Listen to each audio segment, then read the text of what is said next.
I want to show you how to boil an egg. Now I know it sounds ridiculously simple, but you'll be surprised how many people don't know how to do it.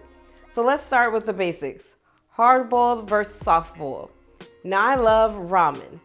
Not that boil for 2 minutes stuff. I'm talking about the deliciousness with vegetables and meat and that wonderful creamy egg. So I'll show you how to make the classic hard boiled egg that you can use on salads or as a snack or turn into deviled eggs, and the creamy goodness of a soft-boiled egg so you can impress your guests. Start with cold water and add the eggs and a tablespoon of vinegar. Bring the water to a boil. Once boiling, turn off the heat and cover. Prepare an ice bath with ice and water in a bowl. For soft-boiled eggs, take the eggs out of the hot water after 4.5 minutes and place in the ice bath to stop the cooking process. For hard-boiled eggs, remove the eggs after 10 minutes. And just like that, you have soft and hard-boiled eggs. It's really that easy.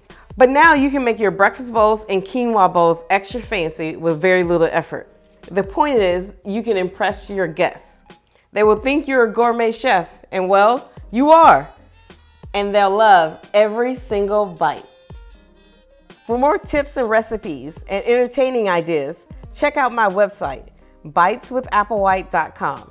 And don't forget to subscribe so you won't miss an episode.